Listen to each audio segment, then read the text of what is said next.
Louis Michel, Vautrin de Clercq, Emma Goldman, Pierre-Joseph Proudhon, Buenaventura Durruti, Ricardo Flores Magón. The big names of anarchism wrote, spread, and sowed libertarian thought. The great migratory waves which had already carried it to the United States of America also took it to the most remote countries of the earth. Be it in Palestine or Egypt, amongst Jewish exiles or Indian communities, within the confines of the African continent as in the East, and as far as the empire of the rising sun, anarchists were everywhere. At the beginning of the 20th century, all seemed to be for the best and the best of all possible libertarian worlds. Anarchism had become a part of the social landscape, to the point that libertarians could be seen flying their black flag on the brand new postcards. And if they were arrested, it was only disguised as nursemaids for the comic purposes of a Pathé Brothers production. The ultimate irony came in 1910, when Armand Fallières, the new president of the French Republic, even went in person to Besançon to inaugurate, in a lavish ceremony complete with the Marseillaise and marching Swiss guards, a monumental statue dedicated to the father of anarchism, Pierre-Joseph Proudhon. But in the wings, conditions for workers remained very difficult. And faced with an imminent global crisis, the need for great change was making itself felt more than ever. And this is how, from France to Mexico and from Spain to the Ukraine, in a time full of sound and fury, anarchists set about trying to destroy the old world once and for all.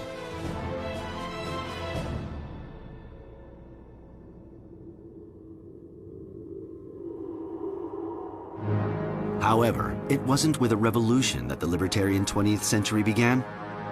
Neither was it in 1907 in Amsterdam during this international congress, where the cream of world anarchism managed to more or less come to agreement on the necessity of organizing the movement into national federations, capable of setting off a general strike and revolt should war be declared.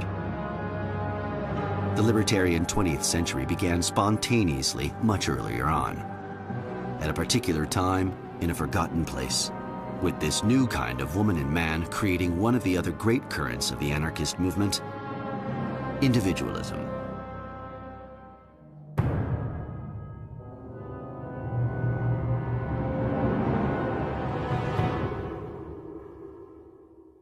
Descendants of the Age of Enlightenment and heirs to Romanticism, individualists were the enfants terribles of their time. They read Nietzsche and Stirner, advocated mass conscientious objection, and insisted on immediately leading a full life at odds with the authoritarian principles of society at the time. I have examined the trajectories of these people one by one, and what they wanted was to be able to work with their hands, but also with their heads, to be whole men. They wanted to lead what they considered to be the good life, which was far from being an easy life, and they wanted to lead it here and now. This global desire for change, which led individualists to reject work, family, country, the very foundations of bourgeois morality, brought them to propose an alternative lifestyle and new practices of their own invention, which in turn made revolutionaries of them. It was to include absolutely all aspects of life: sexuality, education, clothing. They advocated nudity. Women abandoned the concept of corsets, hats, and restrictive clothing. In place of marriage, they advocated open unions, or in some cases, free love. Multiple relationships were possible. There was no problem in loving several people at once, neither for women nor for men. At least that was the doctrine, but in reality, of course, there was much grinding of teeth and suffering. Being individualists did not prevent these anarchists from grouping together, and if they couldn't change the world, then they decided to change the universe. In towns, they created libertarian athenaeums, and in the country, agricultural colonies.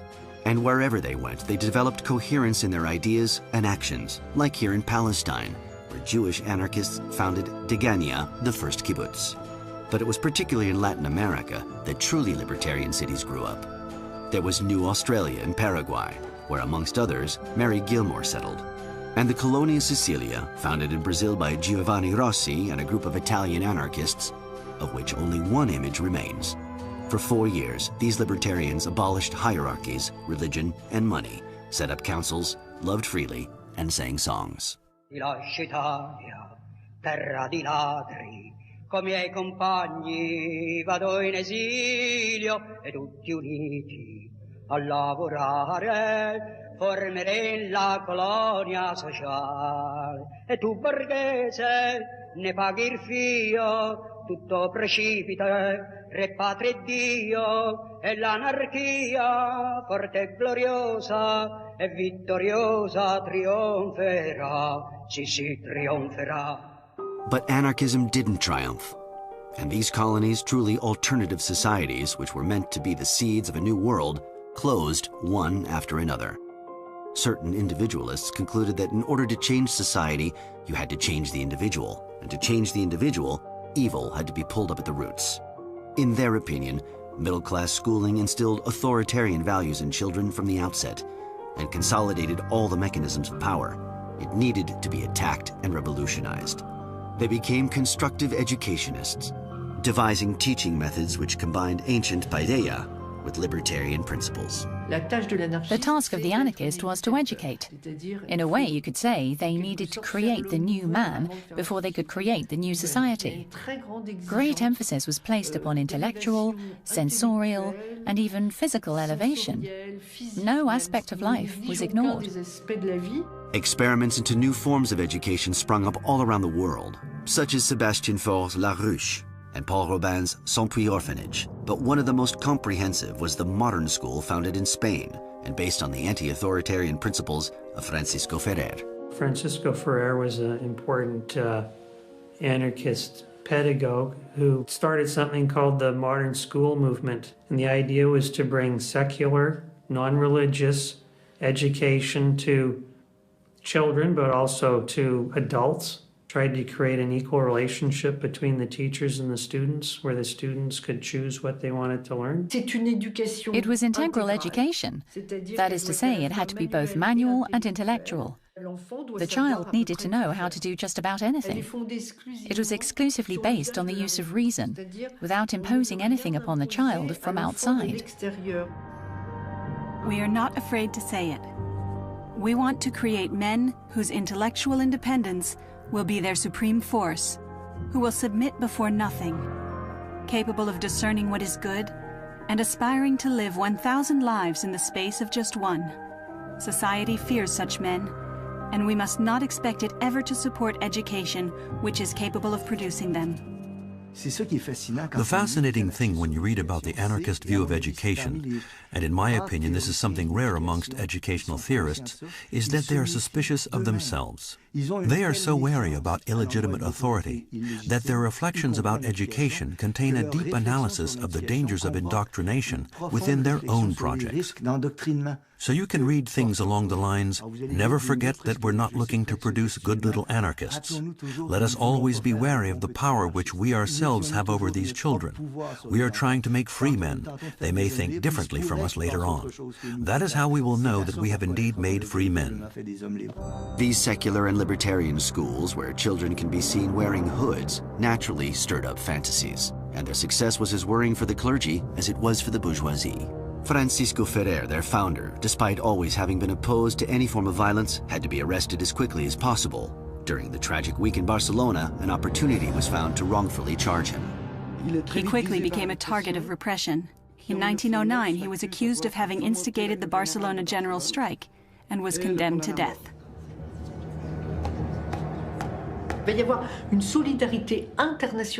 International solidarity quickly developed on all the continents, in the United States, in Australia, in all the major cities of Europe.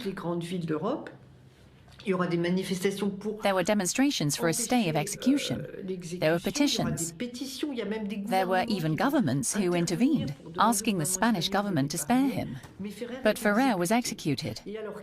And then a few hours after his execution, crowds started to gather in big cities everywhere, but particularly in Paris.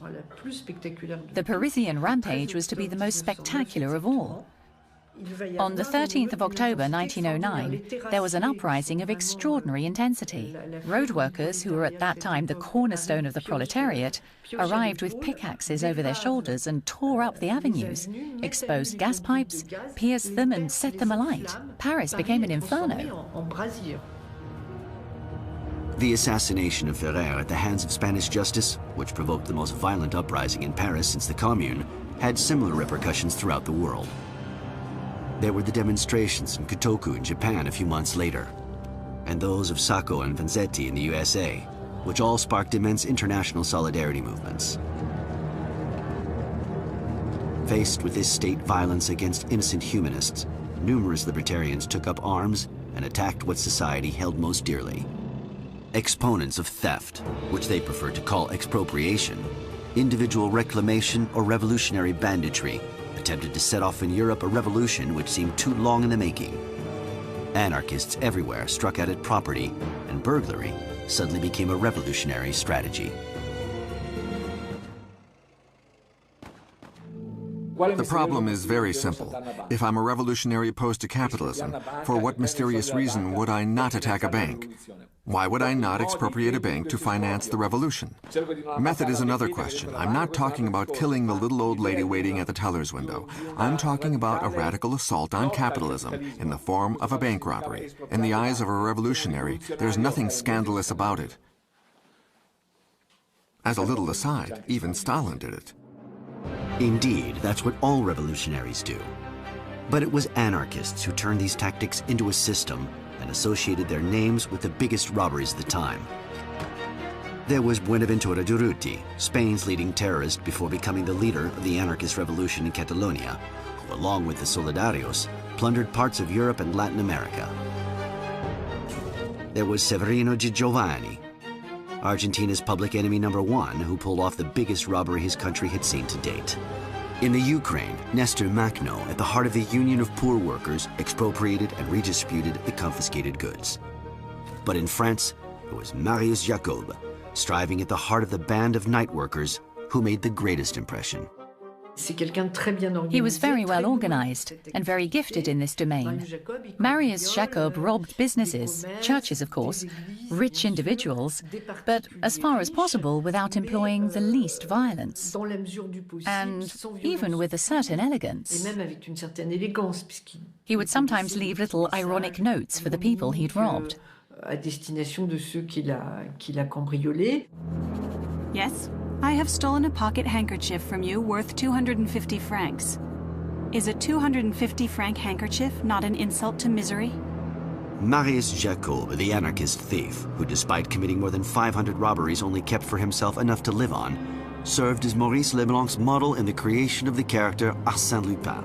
But the state, wanting to send a message to anarchists tempted by illegality, arrested him, and despite his eloquence, inflicted an exemplary punishment. This man, who had never shed blood, was condemned to the bloodless guillotine of a lifetime's hard labor and deported to French Guiana. For revolutionary bandits, the message was clear. Since authority sends even the innocents to their deaths, better to kill before being killed. It was in London in 1911 that the first major confrontation between revolutionary bandits and the forces of law and order would be played out. Over several hours, during what the history of anarchy would remember as the Battle of Stepney, a siege took place at 100 Sydney Street. At dawn, the neighborhood was completely closed off. Two anarchists holed up in a small house offered fierce resistance to more than 800 police officers and members of the Scots Guards. The operations were overseen by the Home Secretary, a certain Winston Churchill, who could be seen on the left in a top hat. Unable to dislodge them, the artillery was sent for. The house caught fire, and the two revolutionaries died in the flames. Newsreel cameras were sent to the scene, where a considerable crowd had gathered to watch the show. But was this young mechanic, who legend has it was Conan Doyle's London chauffeur, among the curious bystanders? One thing is sure. On his return to France the following year, he decided to move into action by forming a gang which would soon send a shockwave across Europe, the Bono Gang. I prefer to call them the tragic bandits. Firstly, because this wasn't a gang under the authority of a leader.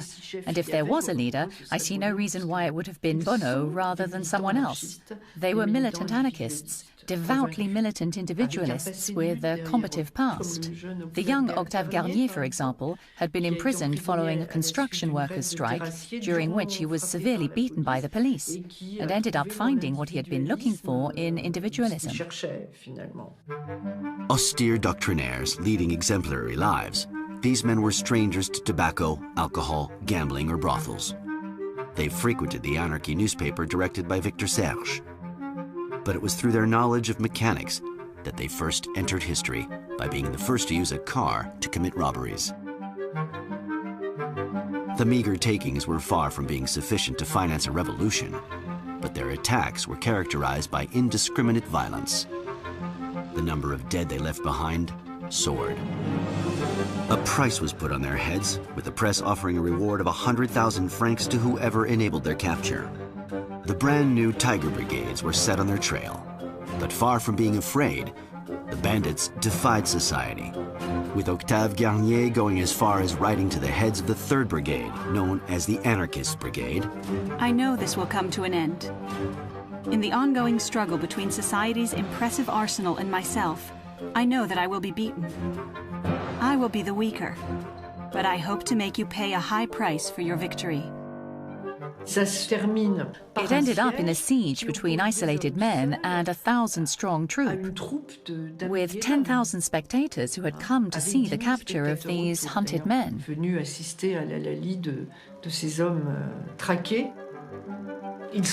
They fought like lions to the very end, knowing full well that they had no chance of escape.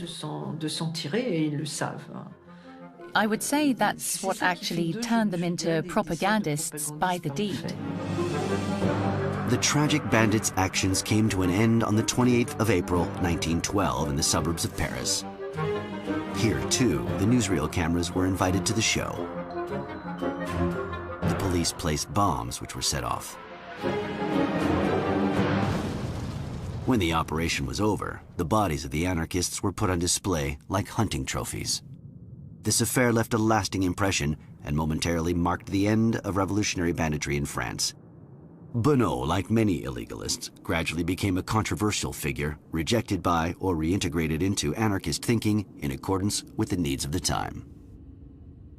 Rather than consider the actions of the Bono gang as a genuine protest movement, personally, I tend more towards the theory that it was the manifestation of a failure.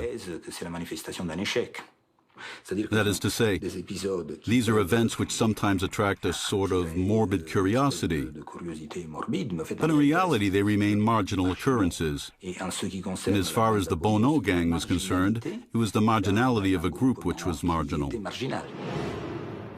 The media circus which had grown up around the Bono gang was above all instrumental in disqualifying the anarchist movement in its efforts to avoid war.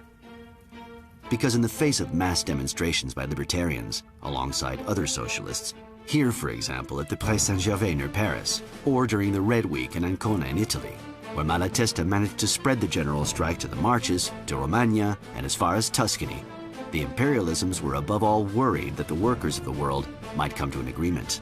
They had re-instigated the villainous laws and made up lists, like the infamous B-file in France, which contained the names of all suspected revolutionary leaders to be arrested should a conflict begin. But thanks to the fear generated by the tragic bandit affair, and faced with the shock provoked by the assassination of Archduke Franz Ferdinand in Sarajevo, the state had no need to resort to these methods. And with the death of Jean Jaurès, even some anarchist mainstays like Kropotkin ended up rallying behind the Sacred Union. And while Europe was on the point of engaging in a war which would kill millions of workers, although it's not always remembered, anarchists in Mexico were behind the first great libertarian revolution. It's hard to understand why the Mexican Revolution doesn't have the same importance attached to it as the Russian Revolution or the Chinese Revolution. But it was the first major revolution of the 20th century.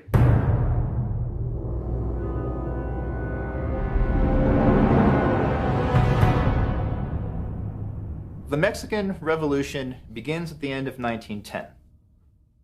And in its early stages, 1910, 1911, 1912, one of the factions, the major factions fighting within the Mexican Revolution, was the Partido Liberal Mexicano, the PLM, which is led by the Magon brothers, Enrique and Ricardo Flores Magon, who are Mexican anarchists in exile in the United States when the revolution breaks out. Flores Magon and his comrades played a fundamental role. As the precursors of this revolutionary movement, they created the conditions necessary for the revolution. You could say that they were a constant inspiration for all the other revolutionary factions. Their propaganda continuously pushed the other factions to be more radical.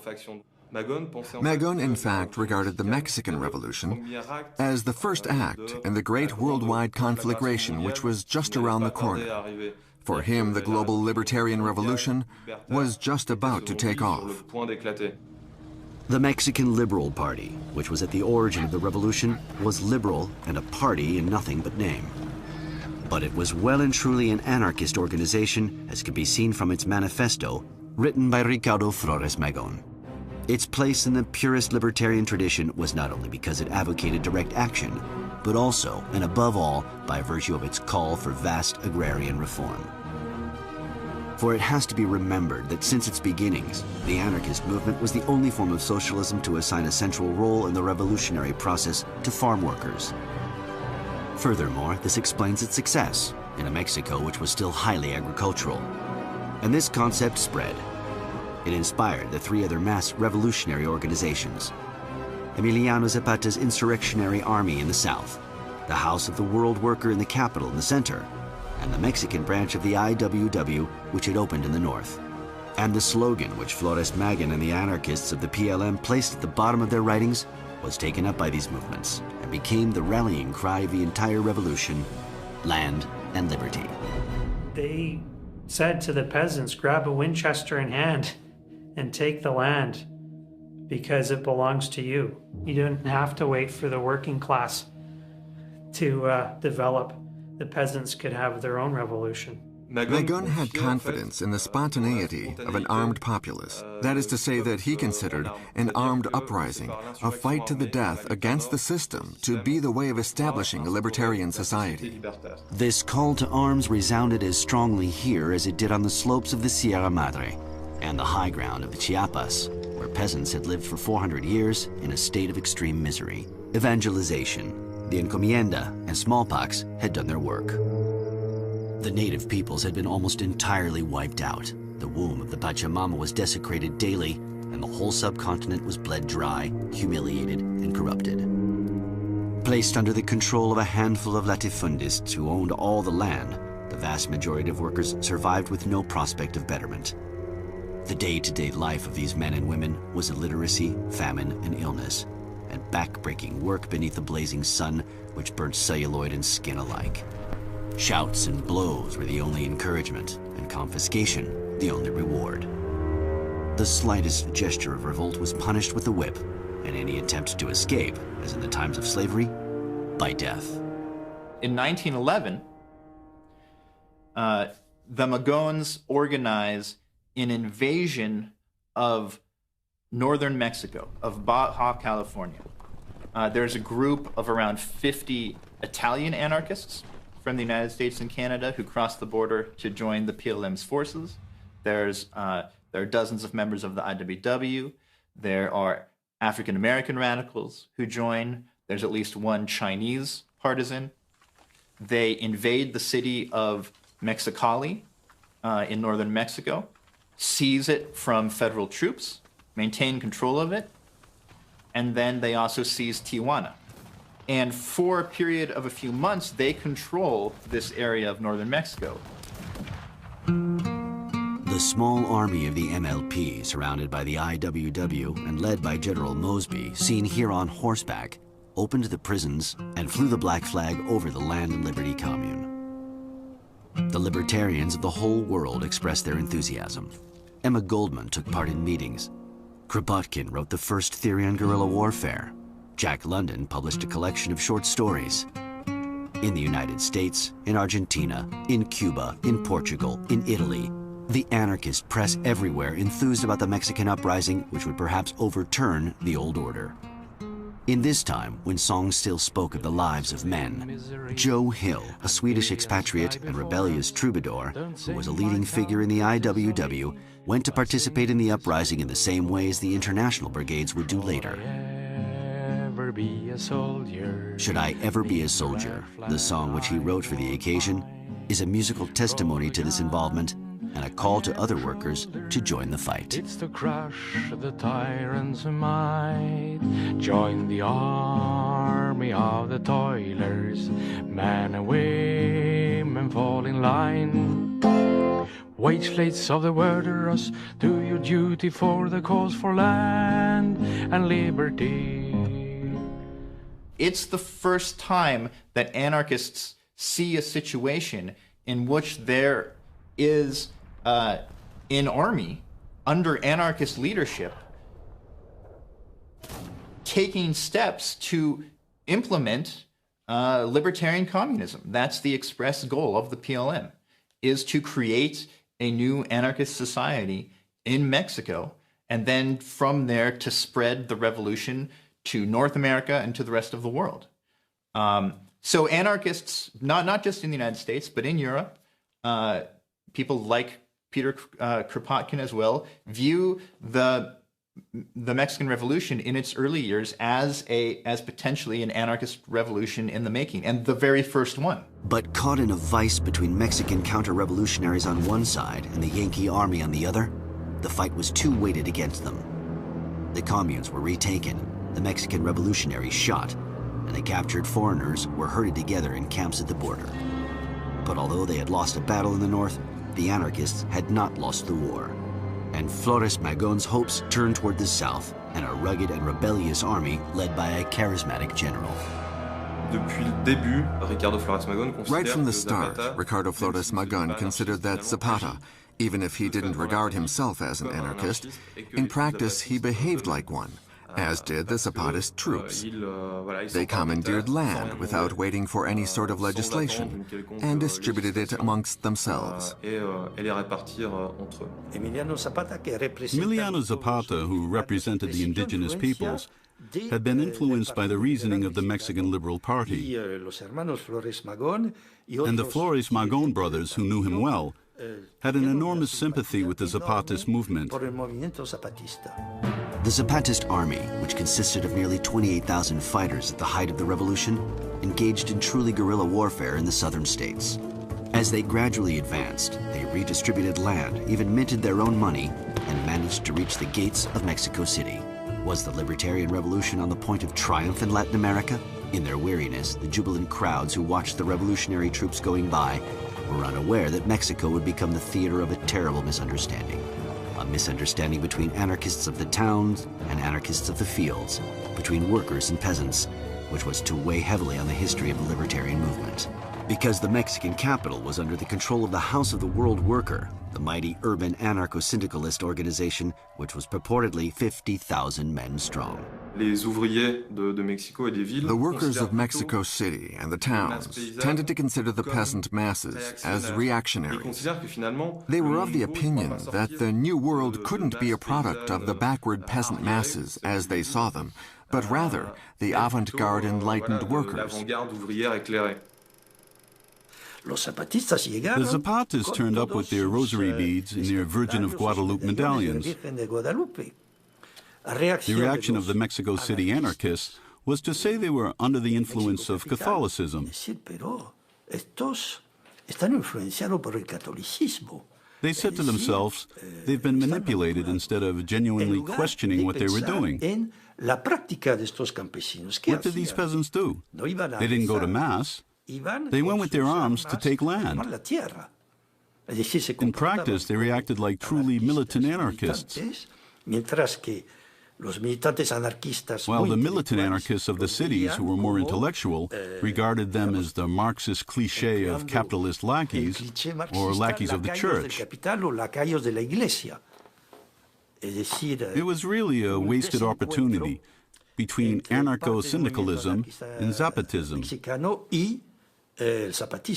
You had this terrible break in 1916 between where the leadership of the COM decided to form red battalions to attack the Zapatistas. This was clearly a class betrayal. Having completely lost their bearings, the workers of the red battalions turned into auxiliaries of the bourgeois army. And thanks to them, the counter-revolutionaries brought down blind repression on the population. In Tlalzidapan, where the Zapatists had set up their staff headquarters, 268 peasants were massacred, including 112 women and 42 children. By way of a swan song, Ricardo Flores Magón published a manifesto for anarchists of the world and workers in general. But the only ones to hear him were the North American authorities, who arrested him and condemned him to end his days in a high-security prison. And Zapata himself ended up being caught in an ambush. This internal war between different progressive factions is really what helped throttle the anarchist content of the revolution at what should have been its peak. Unfortunately, in the end, no real reflection went into analyzing the causes of the anarchists' failure during the Mexican Revolution. Consequently, soon afterwards, the Liberal Party and Flores Magón were forgotten about. As things turned out, the Mexican anarchists had no time to feel sorry for themselves or to learn any lessons from what had happened. But if the Mexican Revolution was forgotten, it was because European libertarians were caught up in the worst days of the First World War. And their lack of interest in the results of this far-off uprising was deepened when, in 1917, at the gates of Europe, a revolutionary breeze was felt blowing from Russia. Suddenly, something new in the East.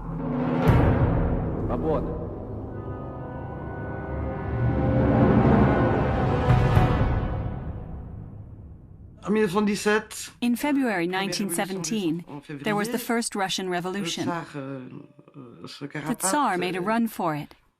A certain democracy was set up with the Soviets, the workers' councils, taking over. The anarchists found that wonderful. An 8-hour day, the abolition of the death penalty, freedom of opinion and of conscience. Initially, the Russian Revolution attacked injustice and gave all power to the Soviets. In this immense Russia where homage was paid to Tolstoy, where a monument was built to the glory of Bakunin, and Kropotkin was given ministries, anarchists could be forgiven for thinking that anarchy was at last in the process of triumphing. The beginning of the Russian Revolution helped reinvigorate the anarchist movement because it was the kind of revolution, it seemed, that they advocated. A spontaneous insurrection. The vast majority saw it as an extremely positive thing, that somewhere in the world, it so happened to be in Russia, men and women had risen up to say that the former system of power was over. Initially, the anarchists believed that there was a possibility that in Russia, they would at least see the birth of a truly communist country. I nearly said state, but they didn't want a state. They wanted a country which would turn itself into a communist society. Partisans of libertarian communism. Forgotten was the battle between Marx and Bakunin at the heart of the First International. They could now see in the Bolshevik revolutionaries, with whom, despite disagreements about methodology, it would be possible to team up and create the new world together. Anarchists in Russia have been active partners with the Bolsheviks and with the socialist revolutionaries and others in helping to overthrow the Tsar, in organizing Soviets and factory committees. The enthusiasm of libertarian Russians can also be explained by the fact that Vladimir Ilyich Ulyanov, alias Lenin, was not at the time considered to be a dogmatic Marxist or an inspiring despot. His party did not yet call itself communist. The first political treaty written by him was entitled What is to be Done, in reference to the novel by the libertarian Russian Chernyshevsky. He was opposed to the Sacred Union and had demonstrated an anti-militarism which had seduced the libertarian masses. But above all, for Russian anarchists, Lenin was still the little brother of Alexander Ulyanov, a propagandist by the deed, hanged in 1887 for having prepared an assassination attempt against the Tsar. This glorious genealogy, added to his libertarian pledges, led them to believe that Lenin might be sympathetic toward them, and the publication in 1917 of his book, The State and Revolution, seemed to confirm this hypothesis. Надо понимать, что на каком-то этапе Ленин начал высказывать довольно радикальные... You have to realize that at one point, Lenin started expressing radical ideas pretty far removed from orthodox Marxism. Временного правительства о переходе к социализму. Это были неортодоксальные мысли марксиста, и он в это же время... He also vehemently criticized the idea of the state, thereby holding out a hand to anarchists. Государства, он в какой-то мере протягивает руку анархистам. We do not, after all, differ with the anarchists on the question of the abolition of the state as the aim. We maintain that to achieve this aim, we must temporarily make use of the instruments, resources, and methods of state power against the exploiters. We set ourselves the ultimate aim of abolishing the state. And what's more, Lenin stands his ground, saying we're going to be accused of being anarchists for saying that. But all the same, I'd rather be accused of being an anarchist now than being confused with social democrats who form part of the governments of the Sacred Union. So that helped to bolster the illusion on both sides that Bolsheviks and anarchists actually had the same objective in mind, had more or less the same methodology in the field, and were only separated in terms of internal organization. This illusion of a convergence of points of view and a similarity in the objectives was once more accentuated in October, when Lenin put into action a strategy directly inspired from anarchists, the storming of the Winter Palace. For the anarchists who took part, their moment of glory had arrived. Clearly that provoked an incredible amount of hope. Even Malatesta at the beginning looked kindly upon the Russian Revolution. At the beginning. And even Kropotnik went back to Russia because he thought that the revolution was going to veer towards libertarianism. And along with Emma Goldman, from the four corners of the earth, anarchists flocked to take part in the revolution. Libertarian organizations quickly claimed the high ground, like in Moscow, where the Federation of Anarchist Groups controlled part of the city. But it was in the Ukraine that the libertarian movement showed its potential, thanks to a young peasant of Zaporozhian Cossack origins, who, in taking the leadership of the uprising in northern Crimea, became one of the major figures of 20th century anarchism. Makhno was a peasant of very humble extraction, but with immense military talent. And he managed to organize a peasant and popular uprising in the Ukraine.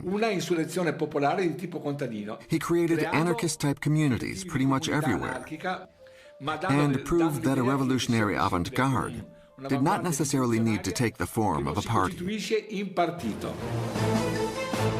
During the months after leaving Huliapole and the fertile plains of the Ukraine, the Makhnovshina, the insurrectionary army which bore the name of its organizer, sowed revolution as it passed. An anarchist and peasant militia, it flew a black flag with a skull and crossbones under which was written, "Death to all those who oppose workers' freedom."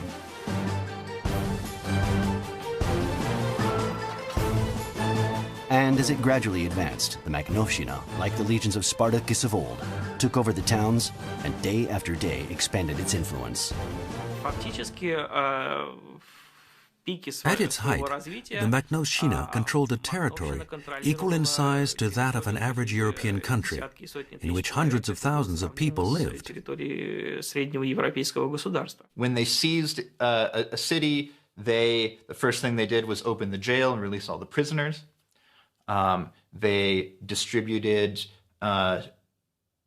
They redistributed food and whatnot amongst themselves and the population. They drew up plans for collective ownership of farms and factories. Makhno's army functioned on a voluntary basis. Officers were elected. The peasant communities, which found it necessary to defend their land and liberty with weapons, sent volunteers to join the army. They freely supplied horses, chariots, and food.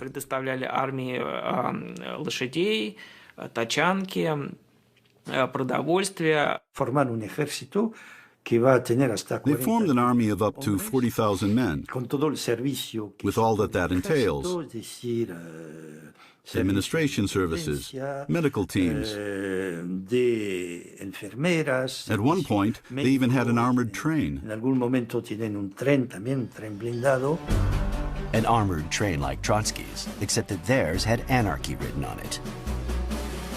It allowed Batko Makhno, Father Makhno, as his supporters called him, and these are the only filmed images of him, to transport his cavalry from Huliapoli and Alexandrovsk, Kharkov, and even as far as Kiev, the whole length of a front which stretched over 1,000 kilometers. In this way, his troops could carry out a veritable war of harassment on the flanks of Petliura's counter-revolutionary forces, and behind the terrible white armies of General Denikin. And in the month of October 1919, the second anniversary of the uprising, at a moment when everything seemed lost for the Bolsheviks, Makhno and the anarchists saved the Russian Revolution. The population and the Bolsheviks had begun to take flight. Here's a really good example of the efficiency of the Makhnovshchina, which didn't just sit around in its own backyard. Makhno was capable of thinking of the common interest, thereby saving the revolution. That particular moment at the beginning of 1919 was his hour of glory, when he organized an alliance with the Red Army, an alliance which was voluntary on both sides, and which was immortalized in front of the cameras.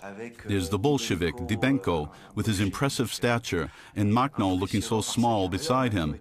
It's a bit like looking at two conceptions of the same revolution, the hardline Bolshevik one, and then Makhno, who has the air of a somewhat romantic revolutionary leader about him. But in Moscow, where Lenin had just decreed war communism, the anarchists' actions had started to be frowned upon, as had the criticisms which they were already voicing at the very heart of the new capital concerning dictatorship over the proletariat. For most other anarchists, that is the signal that the Bolsheviks are not true revolutionaries, that they are not interested in the well-being of the working masses, that they are not friends of the anarchists or anyone else who is not a Bolshevik. This was essentially a moment when the Bolsheviks, who were basically a revolutionary group amongst others, found themselves politically isolated in attempting to stabilize their power, notably by trying to eliminate those who had the same sort of militarized groups as themselves. So it was a question of who was going to win. In the face of criticism, Trotsky, who had just taken over leadership of the Red Army, decided to, as he put it, rid Russia of anarchism with an iron broom. But he first had to invent consent. Aware of the potential of a new weapon of mass propaganda, the Bolsheviks went about producing, for the fledgling cinema, films denouncing the dangers of middle-class disorganization and of anarcho-banditry. Бандиты, именующие себя анархистами. Вон тот помахивает черным флагом. Нет, отнюдь не идейные борцы. The Bolsheviks did not attempt any revolution in their methods of communication. They simply recycled the same worn-out cliches used by the bourgeois European press, which had portrayed libertarians as inebriated, provocative arsonists to be crushed. This brought about a genuine rupture between anarchists and the Bolsheviks, who were very quickly to become the most dangerous adversaries that the anarchist movement had ever had. But when Kropotkin died in 1921, the authorities suddenly decided to organize a national funeral. Were the Bolsheviks feeling remorse? All the country's cameras were mobilized to capture this homage paid by the revolution to one of the fathers of anarchism. Emma Goldman, who can be seen here, even delivered a eulogy at the service. When Kropotkin died in 1921, many anarchists were already in prison. The Bolshevik Party allowed them to be released so that they could attend the funeral. There were thousands of them, but immediately afterwards, they were sent back to prison.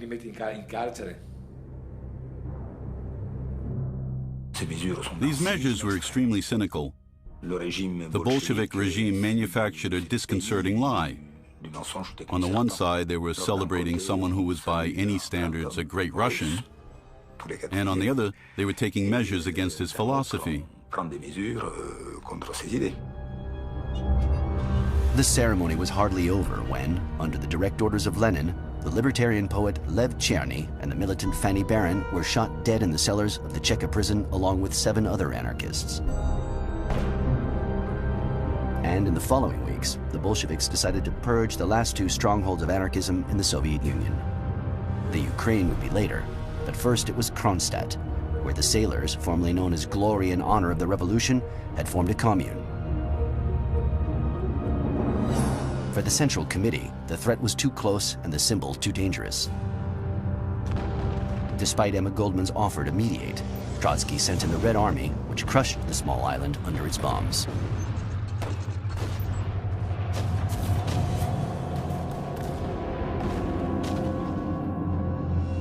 The end of the suppression of the Kronstadt uprising was on March 18, 1921, which corresponded both with the Bolshevik Party Congress and the anniversary of the Paris Commune. So from a symbolic point of view, it was very impressive.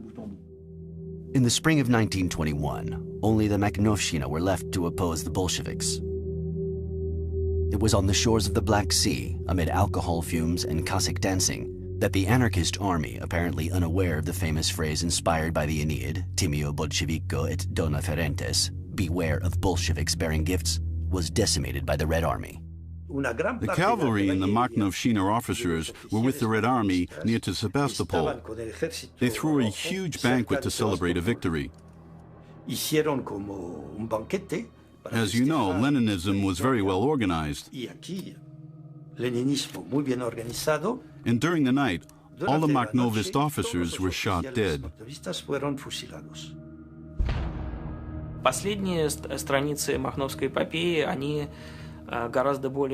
The final pages of the Makhno saga are tragic. It's a desperate race, a battle with no hope of victory, the struggle of a wounded beast.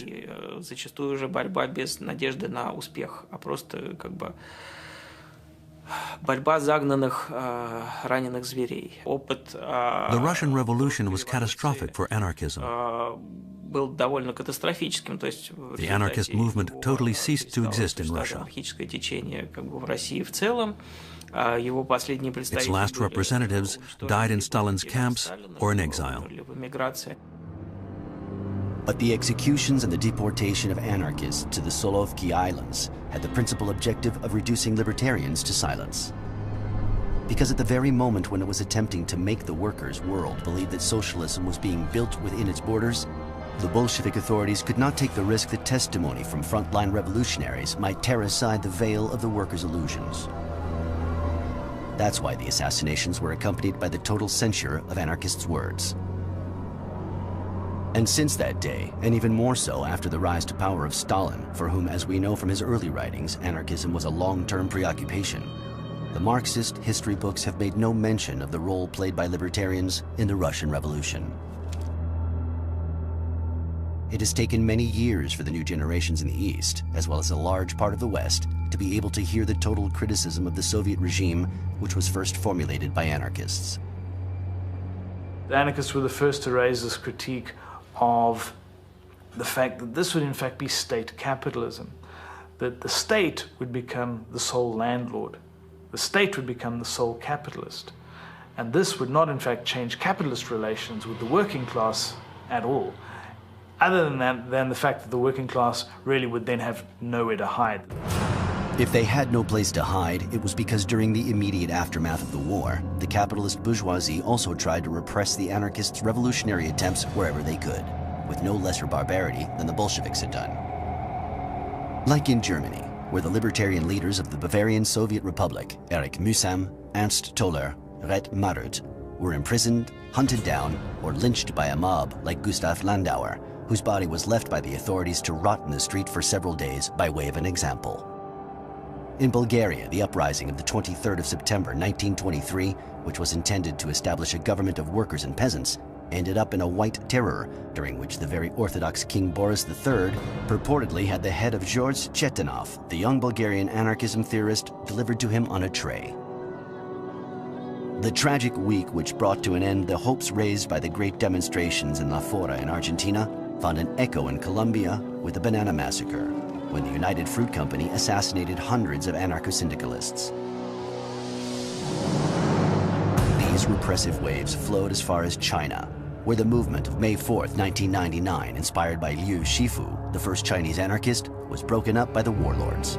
A young teacher present in Tiananmen Square in Peking, a certain Mao Zedong, witnessed the brutal repression of students and was deeply marked by it. This terror of anarchism sent a tremor as far as the slopes of Mount Fuji, where the Imperial Japanese authorities arrested and beat to death Sakai Osugi and Ito Noe, as well as their 6-year-old nephew, whose unrecognizable bodies were thrown to the bottom of a well. Let's not forget Italy, which came to the brink of revolution. Capitalism also re-established its order here, thus fulfilling the prophecy of Malatesta, who can be seen here on the left, haranguing the crowd. The bourgeoisie will make the proletariat pay for its attempts at revolution with tears of blood. Yes, wherever anarchism has tried to make its ideas triumph, its militants have been arrested, persecuted, and assassinated. Even in the United States of America, another historic land of anarchism, the revolutionary movement was fought against. And this fight would culminate in the condemning to death of 2 innocents. Car notre sang bleu et noir, notre drapeau rouge et noir, notre étoile jaune et noire, notre vie en rose et noire. Oui, notre sang bleu et noir, notre drapeau rouge et noir, notre étoile jaune et noire, notre vie en rose et noire. Oui, notre sang bleu.